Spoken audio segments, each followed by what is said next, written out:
Assalamualaikum warahmatullahi wabarakatuh. Pada kesempatan kali ini, kami akan mempresentasikan tugas kelompok 3 mengenai penerapan manajemen ASN dan Smart Shift. Sebelumnya, izinkan saya memperkenalkan kelompok satu kelompok 1K. Yang pertama, Muhammad Adlan Syahdan. Yang kedua, saya Putri Suryantika. Yang ketiga, Sri Afrida Ananti. Yang keempat, Juliani Pratiwi. Dan yang kelima, Winda Mariana. Berdasarkan hasil identifikasi isu masalah di masing-masing tempat kami bekerja, ditemukan beberapa isu, yaitu satu, belum optimalnya kepatuhan pasien dalam melakukan kontrol pasien. Yang kedua, belum optimalnya monitoring pencatatan KTP elektronik bagi warga usia 17 tahun di Dukcapil. Yang ketiga, rendahnya cukupnya institusi identitas pendudukan digital di Kelurahan Kenari. Yang keempat, belum optimalnya perilaku hidup bersih di masyarakat. Dan yang kelima, belum optimalnya penyajian informasi inventaris keuangan di sekolah. Penentuan isu prioritas berdasarkan kriteria APKL aktual problematik halayakan dan layak. Isu belum optimalnya perilaku hidup bersih di masyarakat mendapatkan total nilai 19. Isu ini merupakan isu prioritas.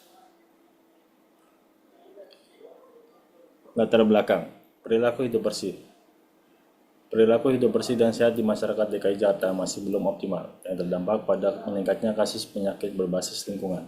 Tingginya kasus ISPA 1,9 juta kasus di DKI Jakarta hingga Oktober 2025 menunjukkan penularan penyakit masih mudah terjadi akibat lingkungan dan perilaku hidup bersih yang belum optimal. Sumber data dari Dinas Kesehatan DKI Jakarta tahun 2025. Terjadinya DBD yang berkaitan dengan lingkungan yang kurang bersih seperti genangan air yang menjadi tempat berkembang biaknya nyamuk. Data sumber dari Kementerian Kesehatan RI 2024. Tingginya angka tersebut menunjukkan bahwa penularan penyakit masih mudah terjadi di masyarakat dan berkaitan dengan perilaku hidup bersih yang belum optimal. Berdasarkan isu belum optimalnya perilaku hidup bersih di masyarakat, keterkaitan dengan manajemen ASN berdasarkan tugas dan fungsi ASN yaitu yang pertama pelaksana kebijakan publik. ASN bertindak sebagai tangan kanan negara untuk memastikan regulasi perilaku hidup bersih dan sehat tidak hanya berhenti sebagai dokumen, tetapi menjadi aksi nyata di masyarakat. Yang kedua, ASN sebagai pelayan publik. ASN memiliki kewajiban untuk menyediakan layanan yang prima, profesional, dan berorientasi pada kebutuhan masyarakat. Yang ketiga, ASN sebagai perekat dan pemersatu bangsa. ASN berperan dalam membangun kesadaran dan berpartisipasi masyarakat. Dalam konteks ini, ASN diharapkan mampu menjadi contoh serta penggerak dalam membentuk perilaku hidup bersih di lingkungan masyarakat.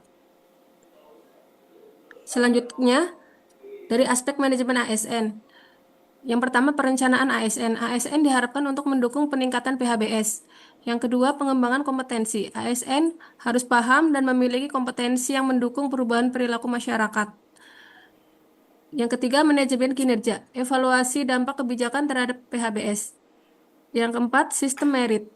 Penempatan ASN sesuai dengan kompetensi. Yang kelima, evaluasi dan pengawasan. Kebijakan harus adaptif dan berbasis data. Berdasarkan akar masalah yang telah teridentifikasi, dari aspek mekanisme, program pembiasaan perilaku hidup bersih belum berjalan secara optimal, sehingga belum mampu membentuk kebiasaan yang konsisten di masyarakat. Dari aspek sarana prasarana, fasilitas yang tersedia belum dimanfaatkan secara optimal, sehingga belum mendukung penerapan perilaku hidup bersih secara maksimal. Selanjutnya, dari aspek SDM, rendahnya pengetahuan dan kesadaran masyarakat tentang PHBS turut memengaruhi perilaku sehari-hari. Pada aspek keanggaran, dukungan dana untuk kampanye kebersihan masih terbatas, sehingga pelaksanaan program belum optimal. Selain itu, dari tata kelola dan manajemen, peran kader kesehatan belum dimaksimalkan dalam melakukan edukasi maupun pendampingan kepada masyarakat. Berdasarkan berbagai faktor penyebab tersebut, dapat disimpulkan bahwa permasalahan utama yang terjadi adalah belum optimalnya perilaku hidup bersih di masyarakat.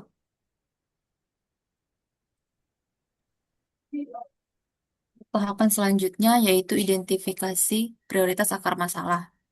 Masalah yang pertama yaitu belum optimalnya program pembiasaan perilaku hidup bersih mendapatkan total nilai 15, minimnya dukungan dana untuk kampanye kebersihan mendapatkan total nilai 8, peran kader kesehatan belum dimaksimalkan mendapatkan total nilai 11, fasilitas tidak dimanfaatkan secara optimal mendapatkan nilai 10, dan yang terakhir, rendahnya pengetahuan dan kesadaran masyarakat tentang PHBS dengan total nilai 12.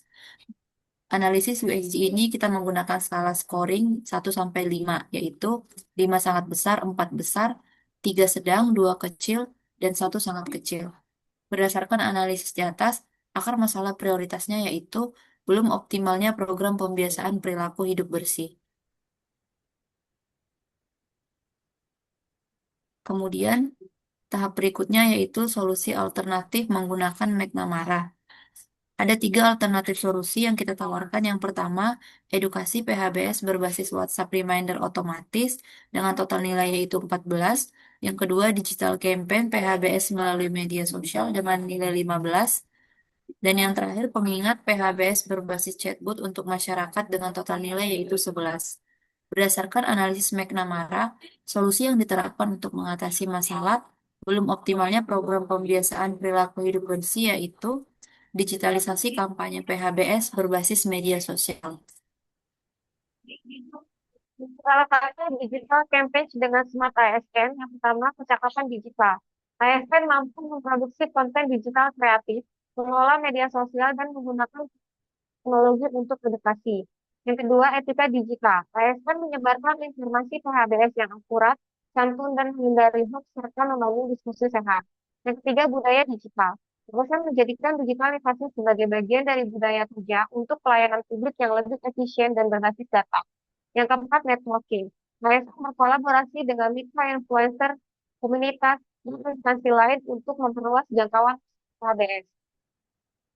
Terima kasih, sekian presentasi dari kami.